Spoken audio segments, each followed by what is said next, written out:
We begin tonight with our top story, President Trump on offense. Today, Mr. Trump gave his first public reaction to yesterday's explosive testimony from FBI director he fired last month. This morning, the president tweeted he feels totally and completely vindicated. This afternoon, he explained why. No collusion, no obstruction. He's a leaker. Frankly, James Comey confirmed a lot of what I said, and some of the things that he said just weren't true. The president did not stop there. Watch this exchange with Jonathan Karl from ABC. Should I take one of the killer networks that treat me so badly as fake news? Should I do that? Huh? Go ahead, John. Be fair, John. Oh, absolutely. Remember how nice you used to be before I ran? Such a nice man. Always fair. Mr. President, I want to get back to James Comey's testimony. You suggested he didn't tell the truth in everything he said. He did say under oath that you told him to let the Flynn, you said you hoped the Flynn investigation he could I didn't say that. So he lied about that. Well, I didn't say that. I mean, I will tell you I didn't say that. And did he ask you to pledge his And there'd loyalty? be nothing wrong if I did say it, according to everybody that I've read today, but I did not say that. And did he ask for a pledge of loyalty from you? That's another thing he said. No, he did not. So he said those things under oath. Would you be willing to speak under oath to give your version of those events? 100%. I didn't say under oath. I hardly know the man. I'm not going to say, I want you to pledge allegiance. Who would do that? Who would ask a man to pledge allegiance under oath? I mean, think of it. I hardly know the man. It doesn't make sense. No, I didn't say that, and I didn't say the other. So if Robert Mueller wanted to speak with you about that, I would be glad to tell him exactly what I just told you, John. And you seem to be hinting that there are recordings of those conversations. I'm not hinting anything. I'll tell you about it over a very short period of time. When is that? Okay? Okay. Do you have a question here? When will you tell us about the recordings? Over a fairly short period of time. Are there tapes, sir? Oh, you're going to be very disappointed when you hear the answer. Don't worry. So, seems like the president has his mojo back. I love how he speaks like he tweets. No obstruction, no collusion. He's the leaker. Yeah. Looks like the president's back on offense. Yeah, no collusion. Leaker. He's a leaker. That's what we found out. So, you know, he obviously feels confident about what happened. It was a good day for him in terms of his statements. He was very consistent, saying that he was told 3 times. And then there you heard it from the FBI director saying, yes, I told the president on 3 separate occasions that he was not the subject of an investigation. Where do they go from here?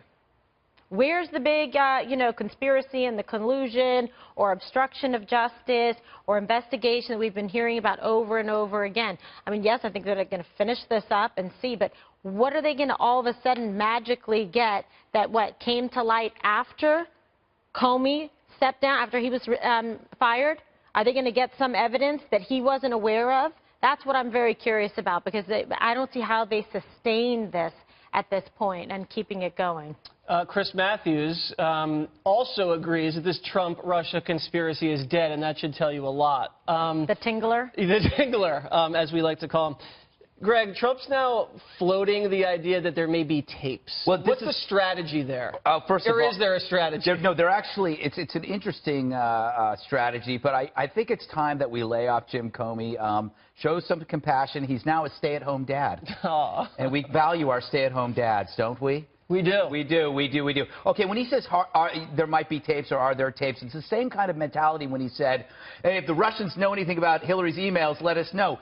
It's based on the assumption that everything's being recorded or everything's being taped, and there's people surreptitiously doing something or another. It's kind of just a joke on his part. I think that's what it is, and that's why when he says, I think you're going to be really disappointed when you find out. But there's an interesting, what's happening right now is how the story is shifting. Yeah. Because I read a headline from the Washington Post that said, quote, there's no indication Comey violated the law. Okay. So the story has shifted now, and he's actually, it's like now everybody's looking at Comey because they realize, that straight-A student that was Jim Comey is now the Fink.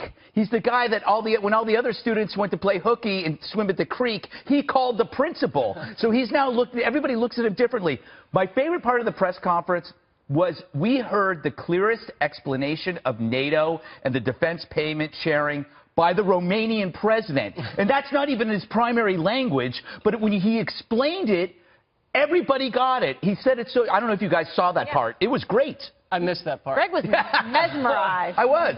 Go Romania. Can we talk about what Greg just said, the shift in the narrative? And you actually said this the other day, and you were right, as much as it pains me to admit that, Dana. Why? You said, I'm kidding. What do you have against me? I'm teasing. You said that... How much time do you have? You said that the left was going to pick something up from the testimony, and the right was going to pick up something from the testimony, and they're going to each, plant their flag afterwards. It looks like Trump was exonerated, but the left is now moving with this thing that Comey called Trump a liar. That's what they're kind of grasping onto now. Do you see this going anywhere for the Democrats and the left, or is this Russia thing over, in your opinion? Well, it's not over because you have the Bob Mueller investigation, Right. which he says he'll try to wrap up in 3 months. So we've got a long way to go. And I think that the president benefits from being the owner of the bully pulpit, because then he could rule the day today. He already had a planned press conference because the Romanian president's coming. When that happens, there's usually 2 questions aside, and he was able to he's fueled the weekend, right? Everyone's going to be able to talk about, but it depends on what they're talking about. But it's not just tapes, but he offered to testify. Was that not a good idea? Okay, let's have it. Like, I'm for it, right? We're in the media, like, that would be great. I don't know if his lawyers would agree, because one of the things is that you get in there under testimony.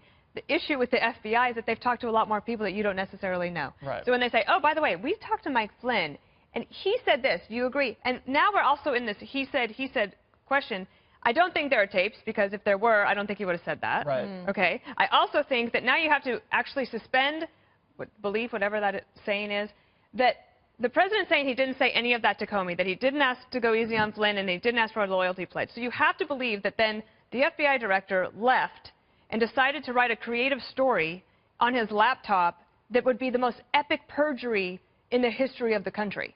And I don't know if that's necessarily going anywhere, but it is something that the media is going to chew on. The other thing I would say is I feel like possibly Comey will be called back up to testify. And I think one of the questions that is still sort of Are we going to have the countdown clock again for that, too? Oh, you know it, because the ratings were great. But the question would be, and there might not be a good answer, but when you're in the Oval Office and the president makes you feel uncomfortable and you feel like he's getting up to the line of possibly leading to an obstruction of justice thing, why don't you say, whoa, Mr. President, let's stop. Stop right there. Stop right there. Yeah. Can we get the Attorney General back in here? And I think that actually President Trump would have said, yeah, sure, okay, whatever. That's yes. But he didn't do that, and I don't understand why, and that might be something that he could actually clarify. Well, he admitted he came off as quite cowardly throughout this hearing. One also very humiliating for the New York Times at the hearing. So they put out this report that said that Trump campaign staff members were in constant contact with Russian intelligence agents. And Comey was asked straight up, is that true? And he said, not true at all. So that was kind of the crux of this whole collusion narrative based off this New York Times report, and it's not there anymore. I don't think that's true. I think what Comey said was that, as far as he's concerned, the story was inaccurate in the main. New York Times responded that the definition of intelligence officials, Russian intelligence officials, is quite, fungible, because oftentimes it's banks, for example, Jesse, that they're state-owned, they act on behalf of the Russian government, but they're not technically intelligence officials. Or you have the way that the Russian spies work to recruit people, and sometimes it's people who are not necessarily members of the KGB, but in other roles. But let me just speak broadly in terms of what we've been discussing. Well, can I just say one? The New York Times did say they tried to contact those sources that gave him the information for the story, and they never responded back to them. So all of a sudden, they were nowhere to be found. But go ahead. Probably because they know that the Justice Department is onto them. Could be. Hopefully. Right? I don't know. But I'm so interested that you say the game's over. Trump says he's vindicated. I'm like, wow.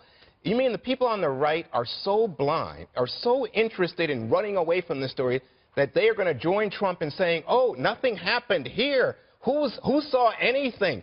Jim Comey, a leaker. Greg, the whole issue, this hasn't changed any narrative. The White House came out and made the fact that he leaked the document into some kind of crime. So people are saying, well, gee, is it a crime? Did Jim Comey commit an answer? That's the zero. That's no. That's the shift in the narrative. No that's so shift. funny. That's manipulation by a White House that's on the defensive and trying to point a finger at somebody else. It's not a shift in the narrative. It wasn't. No, it wasn't just. It wasn't just the White House, though. That was the Washington Post. Look, the fact. The media's covering it. Yeah. And by the way, last time we checked, the White House doesn't control the media. Yeah, and they also respond to the bully media.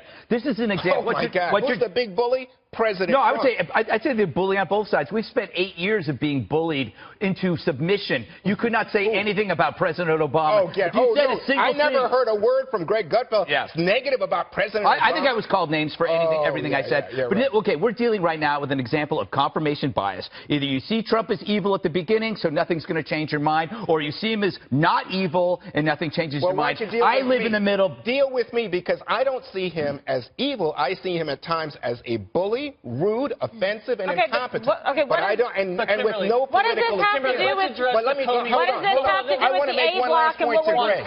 Greg, let's get to the substance. Whose credibility would you trust if someone said to you, are you going to trust President Trump or Jim Comey? I'd say, oh boy, look at the number of lies told by President Trump. That is such a great question, because you're dealing with somebody who tweets versus somebody who leaks. The most transparent thing you can do is tweet. Trump is the most transparent politician on earth. How about? You know everything about him. I know everything. And what do we find about Comey? Comey has this hayseed, folksy demeanor that he uses to deflect from the fact that he did some wormy things. What's wormy about leaking? Now is wormy. Yeah. How about this? I wake up in the middle of the night and I leak. Get out of here. I do too, but for different reasons. Well, how about this? Well, you didn't like him like 6 months ago when you say he costed Hillary the election. Well, so now what do you mean he cost Hillary? Wait a second. You guys wanted Comey fired 6 months ago. Let me go back. Now all of a sudden he has a lot of credibility? That has no relevance to what's at stake. And you know what else has no relevance? This discussion. All of the name, all of the name calling that you're doing about the president, and you just went on and on because you don't want to talk about actually what's in the A block, which is the substance of his testimony and the memo. You just said, President Trump's a boy. Oh, he's a this and that.